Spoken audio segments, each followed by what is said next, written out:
Hey, what's up guys? Welcome back to the channel. So today I want to show you some wrist eccentric exercises for strengthening. So wrist eccentrics are something that I use a lot in the clinic. I think probably one of the most common ways to use them, or one of the most common diagnoses that you can use them with is people who are recovering from tennis elbow or lateral epicondylitis, repetitive strain injury.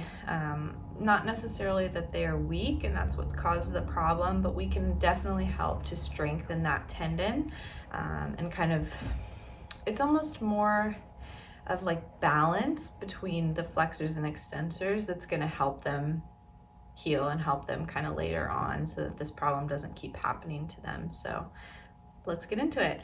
Okay, so the two things that you will need to be able to complete this exercise are a surface in which you can have the patient rest their arm over the edge and they can get full wrist clearance and motion. And second, you're gonna need a weight of some sort. So you can use water bottles, you can use, soup cans, whatever they've got on hand, as long as it fits easily in their hand and they're not having to strain to grip it too hard or having to do a really wide grip. The weight that I have here is a 5-pound weight. Most people will, especially when they have tennis elbow, they're not gonna be starting with a 5-pound weight unless, they're just super ultra strong and they have the forearms of Hercules, I don't know, but usually starting people about 2 pounds, 3 pounds, and then kind of building our way up from there. The most that I would ever give someone for a wrist eccentric exercise is probably like 5-6 pounds. So keep that in mind.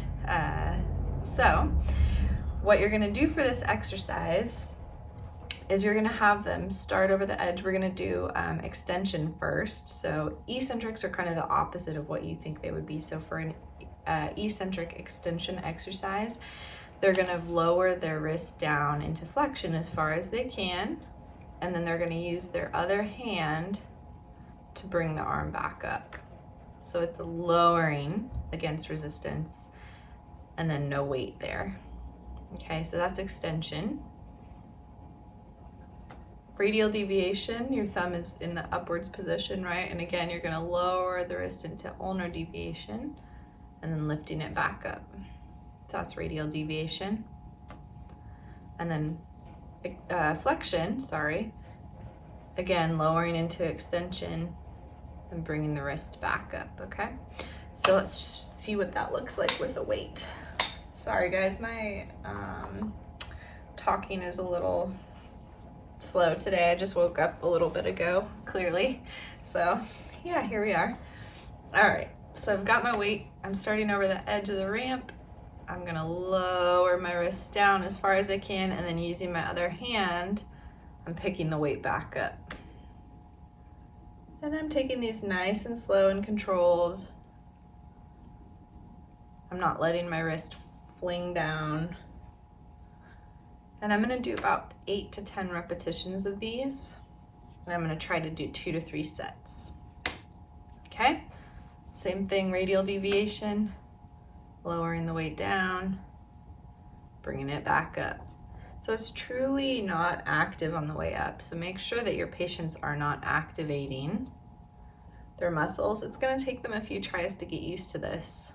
It's definitely not, how we typically think about using weights. So give them a chance to get used to it. Give them a lot of corrections, give them a lot of hand over hand feedback, and help them succeed that way.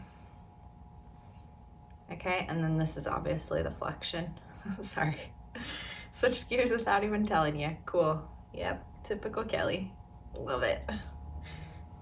Okay, so I typically have people start these exercises, not immediately when they're starting their rehabilitation for tennis elbow. I actually typically start with wrist isometrics before I progress to these, and once they're having, kind of pain-free wrist isometrics and they're reporting less pain overall, and they have demonstrated a little bit of an increase in their grip strength, then I know it's okay to start with the wrist isometrics and start kind of building them up again. And of course, this is not the only exercise that you will do with these people. It's just one of the kind of standard exercises that I like to use a lot for a lot of my tennis elbow patients and a lot of other patients too, but just for an example, tennis elbow.